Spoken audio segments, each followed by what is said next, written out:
최경희 자살 그리고 청와대 회의 관련해서 먼저 말씀드리겠습니다. 희대의 국정농단 사건이 결국 생명까지 앗아가는 충격적인 사태까지 왔습니다.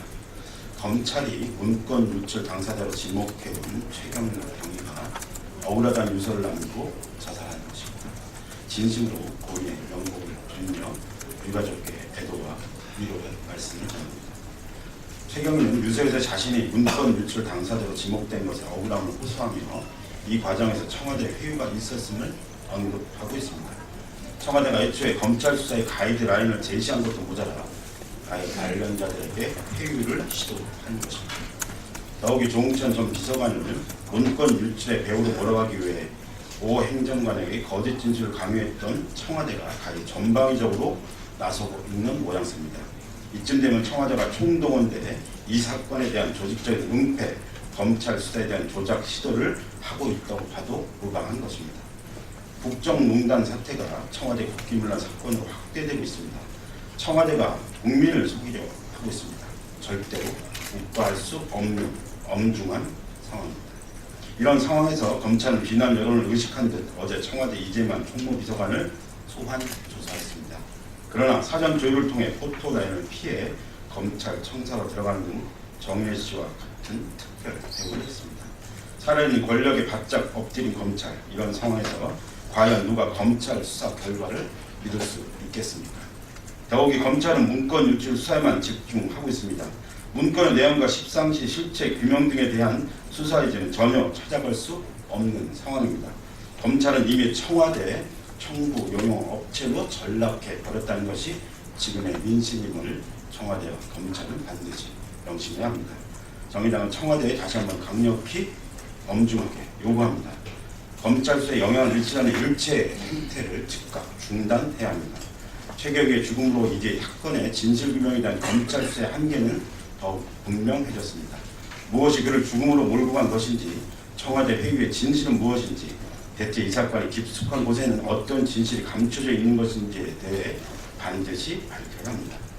새누리당은 앵무새처럼 검찰 수사를 지켜보자는 말만 되풀이하고 있습니다. 그러나 국민이 청와대와 검찰을 신뢰하지 못하는 심각한 상황임을 명심해야 합니다. 새누리당은 특검과 국정조사 등 이 사건의 실체와 진실규명을 위한 국회 차원의 조사에 즉각 나설 것을 다시 한번 강력히 촉구합니다. 호주 시드니 테러가 있는데요. 관련해서 말씀드리겠습니다. 호주 시드니 도심에서 이슬람 국가 추정되는 세력의 인질극이 벌어졌다고 합니다. 시드니 금융 중심가인 마틴 플레이스의 한 카페에 무장 개한이 침입해 20여 명의 손님과 종업원들을 인질로 붙어 있다고 알려졌습니다. 특히 인질 중에는 한국 교민도 한 명 포함된 것으로 알려지고 있습니다.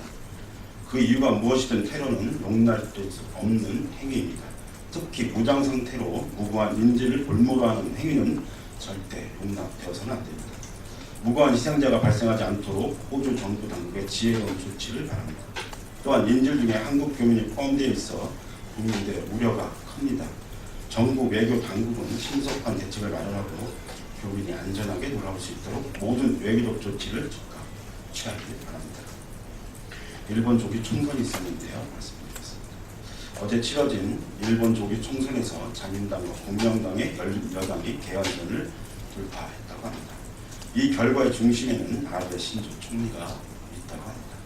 먼저 일본 국민의 이번 선택을 존중할 수밖에 없지만 아베 총리가 보여온 행보들을 미뤄봤을 때 이번 선거 결과에 대한 우려가 매우 큽니다.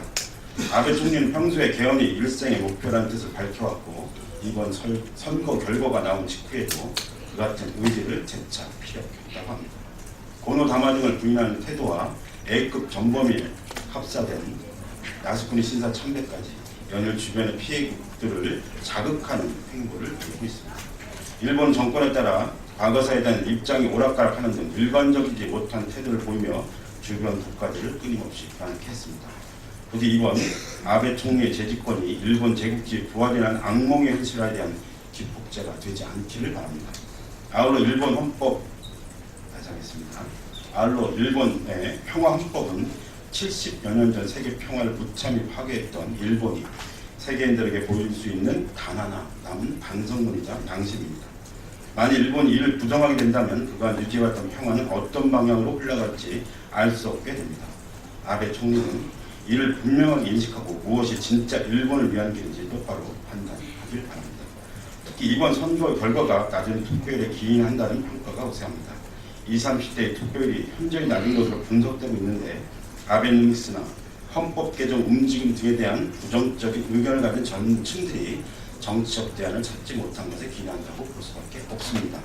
아베 총리는 선거 결과가 일본 국민의 여론이 그대로 반영된 선택이라는 오판을 하지 않기를 바랍니다. 우리 정부의 단호하고도 현명한 대응을 주문합니다. 이미 독도 문제 등에 있어서 국민들에게 실망감을 안겨준 우리 정부입니다. 만일 일본이 섣부른 행보에 나선다면 인접 국가이자 피해 당사국으로서 당당하게 나서야 할 것입니다. 무엇보다 우리 국민의 불안해서가 먼저라는 점을 잊지 말아야 할 것입니다. 쌍용차 정리해고 노동자 굴뚝 농성 관련해서 말씀드리겠습니다. 쌍용 자동차 해고 노동자 2명이 평택 공장 내부에 있는 70m 높이의 굴뚝에 올라가 고공 농성을 시작한 지 3일째입니다. 13일엔 또 한 명의 해고 노동자가 목숨을 잃었습니다. 26번째 희생입니다. 희생자의 명복을 빌며 유가족들에게 위로의 말씀을 전합니다. 한파가 닥치고 폭설이 예기되는 상황입니다. 2명의 노동자가 있는 곳은 70m 높이의 굴뚝 꼭대기 폭 1m 남짓한 공간입니다. 건강뿐 아니라 생명의 위험까지 있는 상황입니다. 더 이상 농성이 지속될 수 없고 지속되어서도 안 되는 상황입니다. 2명의 노동자는 대법원의 판결로 사법부도 등을 돌렸고 국정조사를 해준다는 약속을 지키지 않은 정부와 의회도 등을 돌려 기다릴 곳도 갈 곳도 없었다. 그러니 결국 기댈 곳은 공장 안 동료들밖에 없었다고 말했습니다. 아무도 기댈 곳 없었던 해고 노동자들의 외침에 이제 한국 사회는 즉각 답을 하지 않으면 안 됩니다. 법의 보호를 받을 수 없다면 사회적 보호라도 받아야 하는 것입니다. 한국 사회 정치권, 정부, 사법 모두가 등을 돌리고 외면할 때 이들이 갈 곳은 굴뚝 농성이거나 목숨을 버리는 길뿐입니다. 이제 그만 악순환의 고리를 끊을 때가 되었습니다. 쌍용차 사측은 법원의 판결, 정부 여당의 무관심에 기대어 이들을 외면해서는 안 됩니다. 즉각 정리해고 노동자들에 대한 복직을 포함한 조치를 취해야 합니다. 정부 여당 역시 그간의 수수방관 태도가 아니라 할 수 있는 모든 조치를 다해야 합니다. 이제 더 이상 시간은 없습니다. 특히 지자체와 정찰 당국이 농성 노동자를 지원하는 천막시설을 철거했다고 합니다. 매우 유감스럽습니다. 농성에 나선 노동자들을 보호하는 모든 조치를 취해야 할 것을 지자체와 경찰 당국에 강력히 촉구합니다. 정의당은 쌍용차 정리해고 노동자들의 희생이 더 이상 없도록 하루빨리 굴뚝에서 내려올 수 있도록 모든 역할을 다해 나갈 것입니다. 기다리는 분들이 많아서요. 땅콩 회항 관련된 것은 서면 배치하겠습니다. 이상입니다.